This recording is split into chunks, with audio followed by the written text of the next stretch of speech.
Hello, नमस्कार and welcome back. तो जैसे कि हमारी कोशिश रहती है, वीकेंड की शुरुआत अजीत भारती ब्रो के साथ।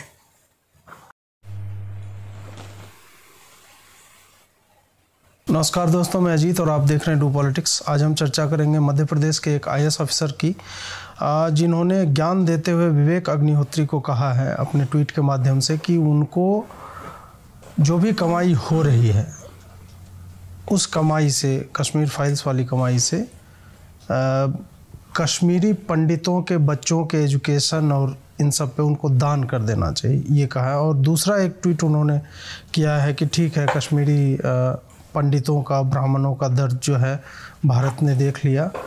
अब इस फिल्म के प्रोड्यूसर्स को मुसलमानों का जो उनकी जो हत्या हुई है, मेजॉरिटी मतलब हिंदुओं के द्वारा की गई है पूरे भारत में, उस पर भी फिल्म जो है बनानी चाहिए। इसी बात पर हम चर्चा करेंगे। चर्चा करने से पहले आप लोगों से आग्रह करूंगा कि आप वीडियो को लाइक कीजिए, शेयर कीजिए, सब्सक्राइब कर लीजिए चैनल को और हमें अपना सहयोग देते रहिए। आप ये ट्वीट देखिए, इसमें मध्य प्रदेश के एक आईएएस अफसर हैं, उन्होंने द कश्मीर फाइल्स के प्रोड्यूसर विवेक अग्निहोत्री को और बाकी प्रोड्यूसर्स को भी एक ज्ञान भरी बात कही है कि कश्मीर फाइल्स से तो चलिए जो होना था हो गया, उससे काफ़ी पैसे आ रहे हैं आपको, और अब आपको कश्मीरी ब्राह्मणों के, पंडितों के बच्चों को एजुकेशन के लिए उदान कर देना चाहिए वस्तुतः उस कमाई को। कश्मीर फाइल्स के बारे में हम और आप सब जानते हैं कि किस तरह से इस फिल्म में सिर्फ माउथ टू माउथ पब्लिसिटी जो होता है, पीपल टू पीपल पब्लिसिटी जो होता है, उसके कारण से आगे बढ़ते हुए एक सीमित संख्या में रिलीज होने पे, मतलब थिएटर की संख्या अगर कहूँ तो 500 था, और उसके बाद वो 4000 तक पहुँचते हैं। और फिर पिछले शुक्रवार को बच्चन पांडे जैसी फिल्म आती है। उस सब के बीच दूसरे मंडे तक, मतलब कल तक 179 करोड़ का व्यापार कर लिया था इन्होंने। कई राज्यों में, मूलतः जो भाजपा शासित हैं, वहाँ पे टैक्स फ्री हो गया है, तो सरकार जो है अपना टैक्स नहीं लेगी और वो सारा जो है फिल्म के प्रोड्यूसर्स को जाएगा। और इन सब के बाद भी इसकी कमाई रुक नहीं रही है, और लोगों में देखने को लेकर जो उत्साह है वो न सिर्फ आपको दिल्ली या मुंबई या बेंगलोर या कलकत्ता इन सब जगहों पे दिखेगा, बल्कि छोटे शहरों में, जैसे मैं जहाँ बेगूसराय में रहता हूँ, वहाँ ये अनसुना है कि 2-2 दिन, 3-3 दिन तक 4 के 4 शो कम्प्लीटली एडवांस में बुक हों। हमारे यहाँ ऐसा नहीं है कि ऐप वैप के थ्रू जो है बुक होता है। सिंगल स्क्रीन है अलका सिनेमा बेगूसराय का, और वहाँ पे लोग जाकर बुक कर रहे हैं अगले दिन का शो। अगले दिन में भी हो सकता है 9 से 12 का। आप सोचिए कि 4 के 4 शो, मतलब 12 से 3, 3 से 6, 6 से 9, 9 से 12, ये 4 के 4 शो जो है बुकड है, और कमाई जो है ट्रेमेंडस हो रही है। और लोगों में जो उत्साह है वो जो मैंने फील किया थिएटर में बैठ के, नोएडा में भी मैंने देखा और उसके बाद फिर अपने शहर में भी देखा, दोनों में अंतर है रिस्पांस में। कि जब हम एक इस तरह के सेटअप में देखते हैं जहाँ कोई कुछ खा रहा हो, कोई रो रहा हो, तो आप जो है परेशान हो जाते हैं। मतलब फिल्म व्यूइंग को एक उस तरह का अनुभव माना जाता है कि हम यहाँ पे आए, हम सिनेमा देखने आए, कंसंट्रेशन डिस्टर्ब ना। फिर भी फिल्म के शुरुआत में भारत माता की जय के नारे लगना या बाद में नारे लगना, ये एक सामान्य है, हर जगह दिख रहा है। लेकिन छोटे शहरों में जो हर 10-15 मिनट पे या हर कोई एक इमोशनल हाई पॉइंट आता है सिनेमा में, वहाँ पर जो रिस्पांस था वो तरह तरह के, मतलब सिर्फ एक नारा नहीं लग रहा था, और ऐसा नहीं लग रहा था कोई ऑर्गेनाइज्ड है। ये कम्प्लीटली स्वतः स्फूर्त, एकदम ऑर्गेनिक तरीके से नारे लग रहे थे, और उन नारों में रिवेंज की बात नहीं थी। 1-2 जगह हमने सुना है, लेकिन वो भी देश के गद्दारों को बोला गया था। उसमें भी कोई हिंदू मुस्लिम उस तरह से नहीं था, वो आतंकियों के बारे में कह रहे थे। तो बाकी जगह पे जो देख रहे हैं उसमें रिवेंज भी नहीं है, उसमें सिर्फ अपने इतिहास को लेके और एक जो सहानुभूति कहा जाता है, करुणा जिसको कहा जाता है, कि हमारे ही लोगों के साथ बहुत ज़्यादा समय नहीं बीता है, मात्र 3 दशक बीते। हमारी आपकी उम्र उतनी होगी। और ये अभी हमारे वर्तमान का हिस्सा है, ये भूत का भी नहीं है कि ये 1944 में कभी हुआ था, भले ये 7वीं बार हुआ था।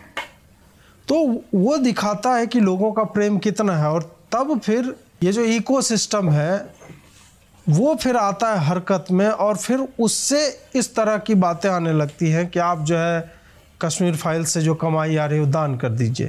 कहने का तो कह सकते थे कमाई आ रहे मनरेगा वालों को दे दीजिए। आप कहते पोखर खुदवा दे विवेक अग्निहोत्री कहीं पे, लौंडा नाच करवा दे बिहार के किसी गांव में जाके जहाँ पे लोगों ने नहीं देखा है। कह दे कि ऑर्केस्ट्रा बुला के वो जो होता है बाता बाती संवाद जो होता है यूपी और बिहार में वो करवा दे। कह दे कि प्याऊ खुदवा दो, मतलब सड़कें बनवा दो, हॉस्पिटल बनवा दो, सारा काम जो है आप चूंकि कश्मीर फाइल्स में बिजनेस कर लिया। ये ज्ञान तुमको दंगल के समय में क्यों नहीं आता?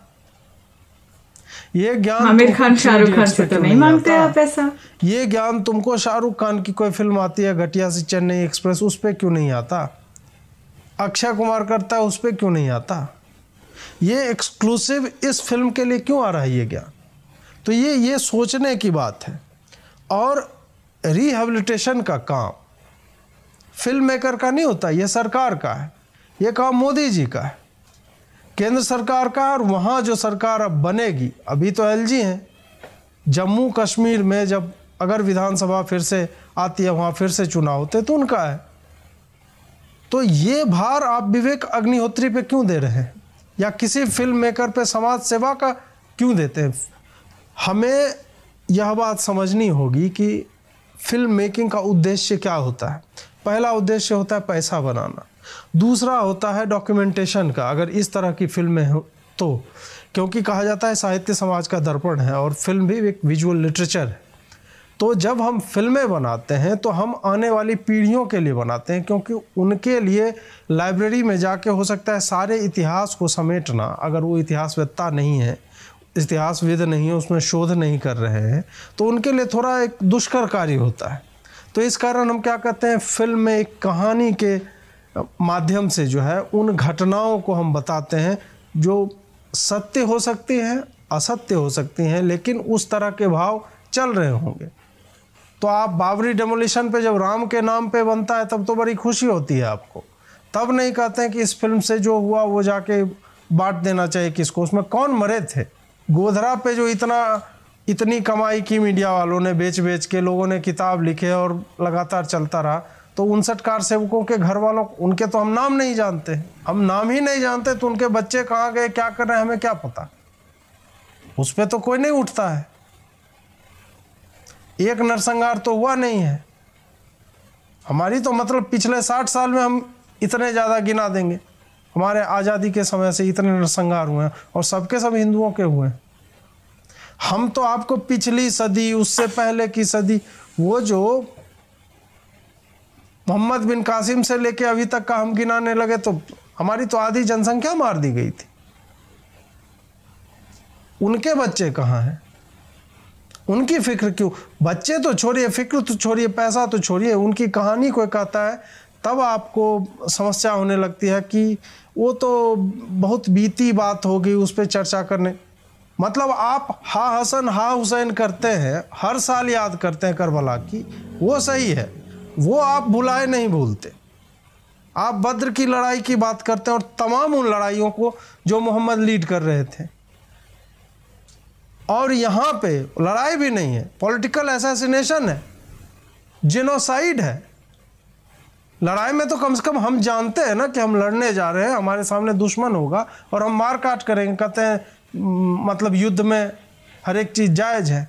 यहाँ तो युद्ध भी नहीं था, यहाँ तो आप विक्टिम कार्ड भी प्ले कर रहे हो कि हम तो विक्टिम हैं, हम तो वहाँ से आए, हम सताए हुए, दबे हैं, कुचले हैं। 4 पीढ़ी पहले चाहिए शेख अब्दुल्ला हो या ओवैसी हो आपका, ये सब तो कोई चितपावन ब्राह्मण था, कोई जो है डोगरा कम्युनिटी के थे, सब के सब हिंदू थे।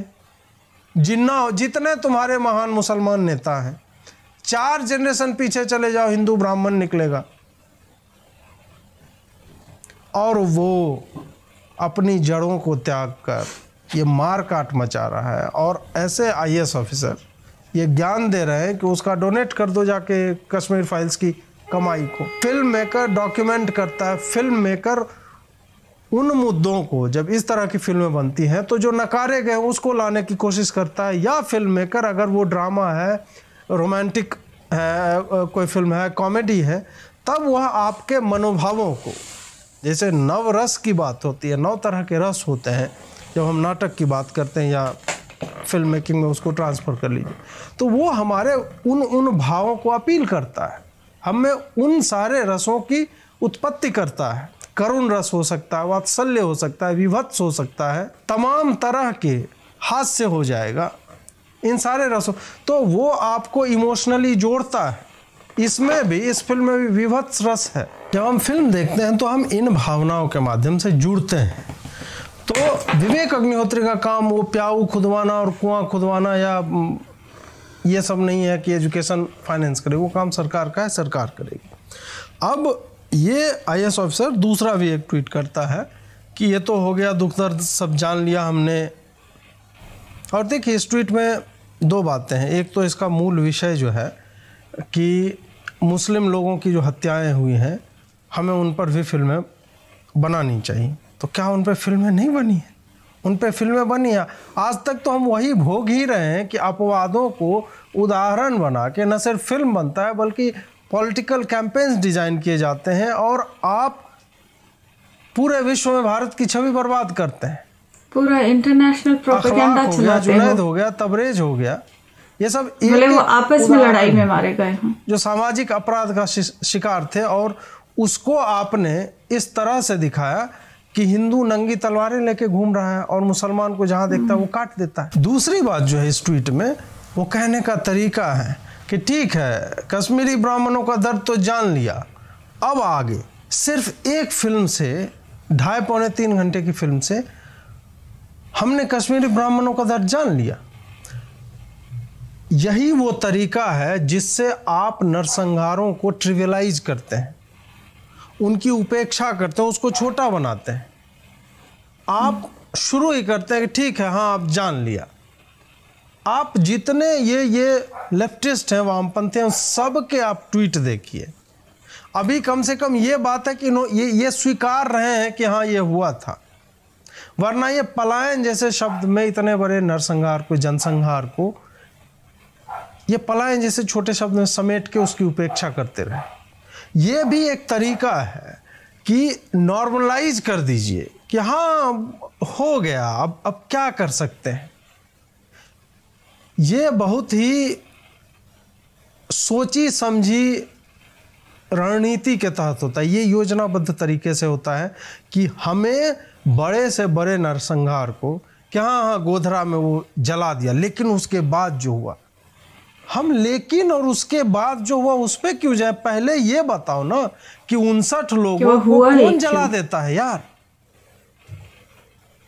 लेकिन और उसके बाद वाला तो उसके बाद हुआ ना। एक कर्नल टिक्कू हैं, वो इतिहासकार भी, उन्होंने लिखा है हर मस्जिद से छोटे से छोटा बच्चा और बूढ़े से बूढ़ा मुसलमान रालेब गालिब या चालिब की बात कर रहा था,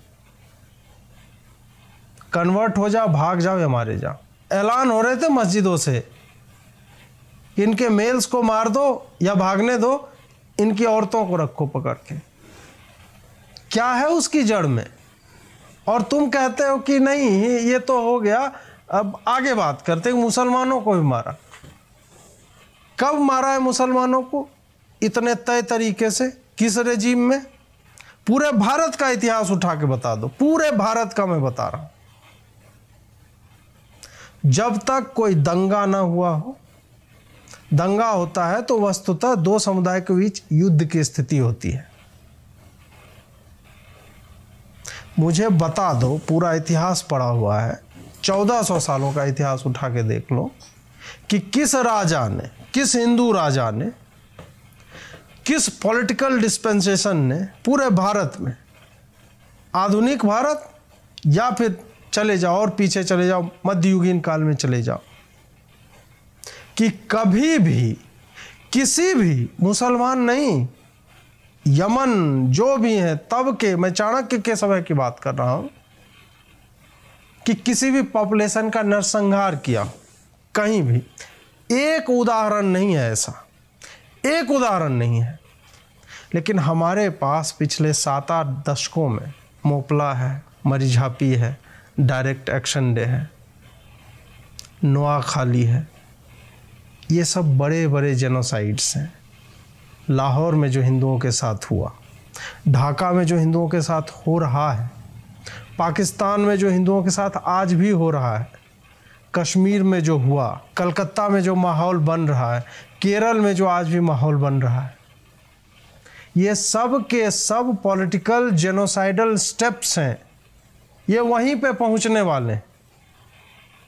या तो राजनीतिक प्रश्रय के कारण ऐसे लोग प्लान बनाते हैं, योजनाबद्ध तरीके से हमले करते हैं, मैसेकर्स होते हैं, नरसंहार होते हैं। इसका पैरेलल मुसलमानों की हत्या में आपको एक नहीं मिलेगा, कहीं नहीं मिलेगा। क्यों? क्योंकि फंडामेंटली जो इंक्लूसिव सोसाइटीज़ हैं वो दूसरों को आमंत्रित करते हैं। वो सोसाइटी नहीं आमंत्रित करती जिनकी किताब का पहली पंक्ति है कि एक ही गॉड है, वो है अल्लाह, उसके अलावा सब फर्जी हैं।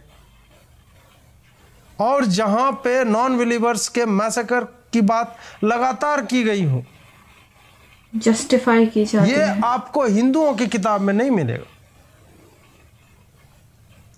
जब जहां की पढ़ाई, जहां आप दिन में 5 बार आप थ्रेटन करते हैं एक तरह से नमाज के जरिए, नमाज का आप तुफैल चतुर्वेदी व्याख्या करते हैं या जो भी मतलब जानकार है वो बताते हैं कि वो सीधा सीधा खुला खुला ऐलान है, वो पूजा नहीं है, वो ऐलान है कि अल्लाह ही महान है, उसके अलावा कोई कुछ भी नहीं है, किसी काम का नहीं है। किसी की महानता का बखान करना और थ्रेटन करना, दोनों में अंतर है, अंतर होता है। महान हम भी अपने भगवानों को कहते हैं, लेकिन हम ये कभी नहीं कहते कि हनुमान जी को छोड़ के बाकी सब पागल हैं, बाकियों को काट दो, जाके मार दो। ऐसा नहीं कहा जाता, ना ही किसी किताब में सिखाया जाता है।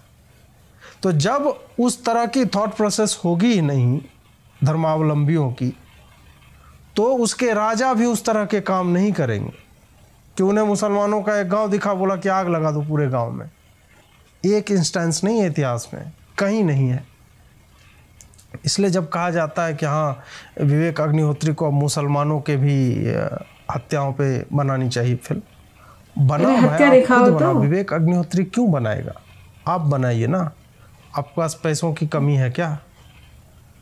आपके पास तो नैरेटिव और झूठे प्रोपेगेंडा की भी कमी कहाँ है? अब जब इस तरह की बातें होती है तो हम फिर सोचने लगते हैं कि ये तो सरकारी मुलाजिम है, ये इस तरह की बातें क्यों कर रहा है? तब फिर हम उसका नाम देखते हैं कि ये इसका नाम क्या है, नाम जो है मुस्लिम है। तो फिर वो एक कोई अफसर नहीं बोल रहा होता, फिर उसके भीतर बैठा मुसलमान ये बात बोल रहा होता है। और इन दोनों चीज़ों में किसी भी अफसर को फ़र्क करना चाहिए। आप इस्लाम की बातें मस्जिद में कीजिए, एक निजी मुद्दा है, अपने घर में कीजिए। आप ट्विटर पे जब आप एक ऑफिस होल्ड करते हैं तब आपको ये सब बातें नहीं करनी चाहिए, खास करके वो बात जो झूठ हो। आप 8 किताबें लिखी हैं महाशय ने, तो इनको वो किताबें लानी चाहिए कि कब हिंदुओं ने कहाँ मैसेकर कर दिया है मुसलमानों का, नहीं ला पाए। और उन किताबों का एब्सेंस बताता है, अरे तुम तो पूरा का पूरा हर एक चीज़ मैन्युफैक्चर कर लेते हो विमर्श को, तो जो हो गया होता वस्तुतः उस पर तुमने किताबें नहीं लिखी होंगी, उस पर किताबों की कमी होती क्या? बिल्कुल नहीं होती। अगर ऐसा हुआ होता जिस नरसंहार की तुम बात कर रहे हो, हाँ तुम्हारी सेनाओं को हमारे राजाओं की सेनाओं ने खदेड़ा है। 800 साल भले तुम भारत के एक भूभाग पे बने रहे, जिसका गौरव आज भी जो है सड़क चलता कोई भी जो है आंदोलनकारी मिसगाइडेड यूथ जो है तुम्हारा, वो क्रेडिट लेता है कि हमने तुम पे 800 साल राज किया है। तो अब तो नहीं है ना, कितने साल खींचोगे? और उस 800 सालों में क्या क्या किया वो क्यों नहीं स्वीकारते? ले आते हो फर्जी के किसी इतिहासकार को कि बाबरनामा में बाबर ने लिखा है कि नहीं बेटे तुम जो है किसी भी पूजा के स्थल को तोड़ना मत, ये सब मत करना। मतलब तुम्हारा पूरा का पूरा तुम्हारे राजतंत्र का फंडामेंटल ही वही है, काफिरों का सफाया, इस्लाम की स्थापना, और तुम ज्ञान दे रहे हो बाबरनामा में कि पूजा स्थल को मत तोड़ना और ये सब, और हम मान ले। बाबर से शुरू होकर औरंगजेब तक यही होता रहा।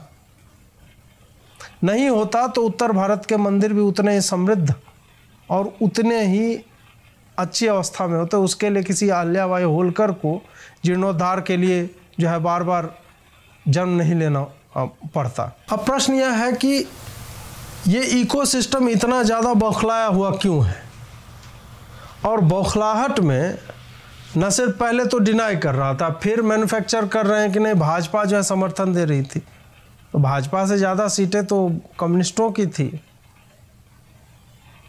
और जब स्टेट में अपना चीफ मिनिस्टर है, उसके सामने ये सब हो रहा है, और पीक पे वो भाग जाता है लंदन दुम दबा करके, नाम में भले शेख है, दुम दबा के भाग जाता है, तब वो एक तरह से फ्री हैंड दे देता है ना आतंकियों को। सेंटर कोई यहाँ पे ले ही नहीं रही थी, उस वक्त तो राजीव गांधी की सरकारें थी। फैक्चुअली भी ये लोग गलत हैं। सिर्फ मतलब 2-4 MP है तो उससे कहा जाता है कि नहीं गवर्नमेंट को आप सपोर्ट कर रहे थे तो आप ही लोग ये मैसेकर करवाएं। मान लेते हैं करवाए हैं, तो फिर हम बना रहे हैं फिल्म, तो उसमें आपको समस्या क्या हो रही है? नरसंहार तो हुआ है ना, कम से कम ये तो स्वीकार रहे हो ना। उसके बाद इतनी सरकारें, कितनी कमेटी बैठ गई ये जज करने के लिए कि 2 साल पहले जो नरसंहार हुआ, फिर 5 साल बीतेगा, 7 साल पहले, फिर 12 साल पहले, कितनी कमेटी बैठी, कितने विक्टिम्स के बयान जो है रिकॉर्ड किए गए। क्या सरकार ने यह कोशिश की जानने की कि भागे हुए लोग, भगाए हुए लोग, मैसेकर किए हुए लोगों के परिजन कहाँ हैं? क्या उनके नाम का कोई म्यूजियम है? आर्काइव में उनकी बातें हैं? आपको ये सब नहीं मिलेगा, क्योंकि उस समय के अखबारों की कटिंग्स के अलावा और कहीं भी उस तरह की कवरेज नहीं मिली, नहीं दिखी। इतिहासकारों ने डॉक्यूमेंट किया तो वो आपने पढ़ाने नहीं दिया, उस पर फिल्म नहीं बनने दी गई। फिल्म अभी भी नहीं बनती अगर ये सत्ता नहीं होती। अभी भी उसको रोज विवेक अग्निहोत्री को डेथ थ्रेट्स मिल रहे हैं, उसको वाई कैटेगरी की सुरक्षा दी गई। तो ये जो फर्जी के नैरेटिव तैयार किए जा रहे हैं इसको बैलेंस करने के लिए, तो कुछ एक फंडामेंटल सवाल हैं जो पूछे जाने चाहिए कि कब कमिटी बनी, कितने को कंपनसेट किया। तुम जब कहते हो कि मुसलमान भी मारे गए, तो क्या उन मुसलमानों को हिंदुओं ने मारा या उन मुसलमानों को मुसलमानों ने ही मारा? मॉडरेट मुस्लिम्स जो कह रहे थे कि मतलब if there is that term, उनके बारे में कहा जा रहा है कि उनको भी मार दिया कश्मीरी आतंकियों ने।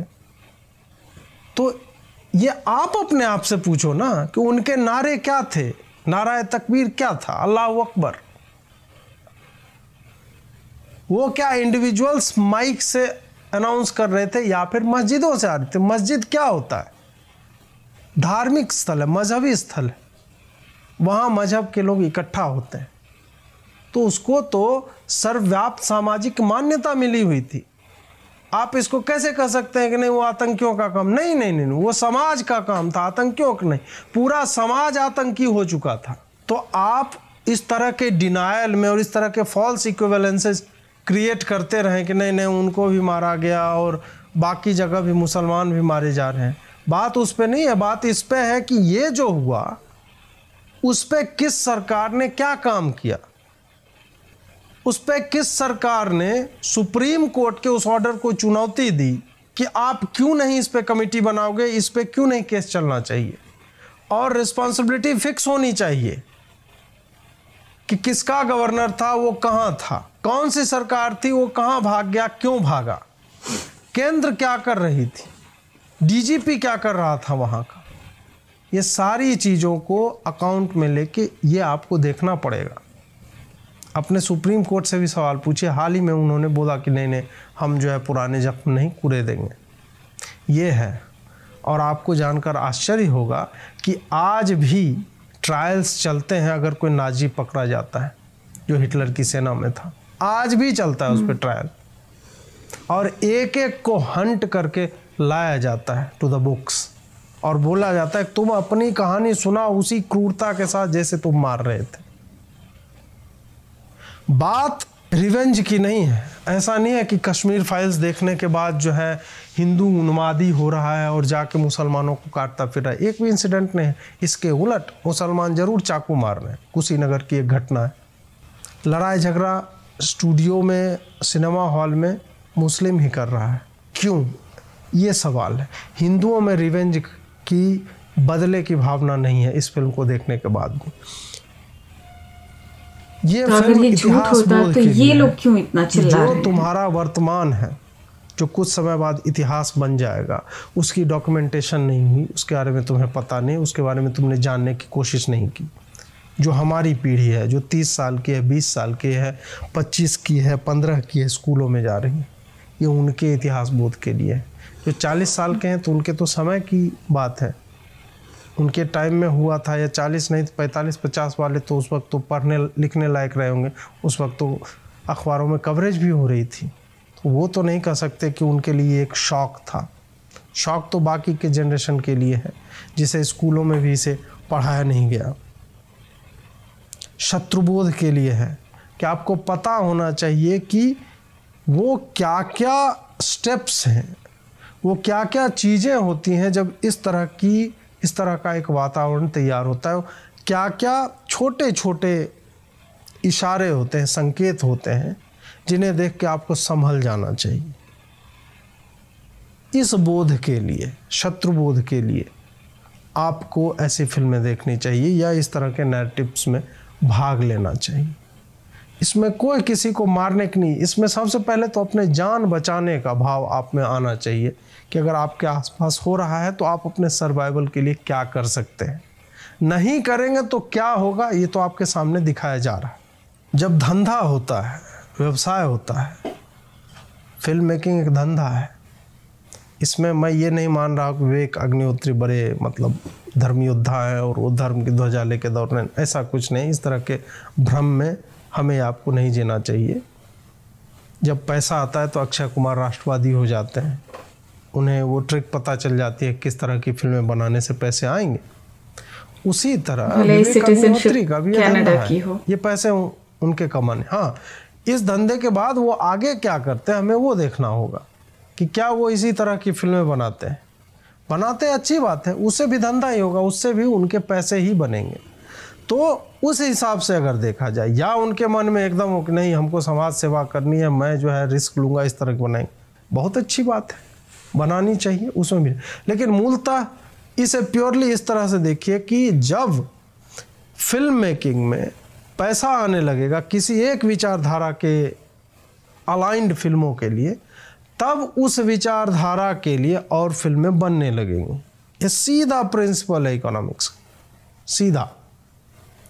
जिस चीज़ से पैसा आएगा, कल तक जो हकला के प्यार कर रहा था, कल तक जो मतलब लोगों को खोज के उस तरह की कहानियाँ ला रहा था और उसके बाद फिल्म बना रहा था, रोमांटिक फिल्में बना रहा था या एंटी हिंदू नैरेटिव चल रहा था, अगले दिन जब उसे लगेगा कि इससे पैसे आ रहे हैं तो आपको वो माथे पे पूरा चंदन करके और वो मंदिर में भी जाता दिखेगा।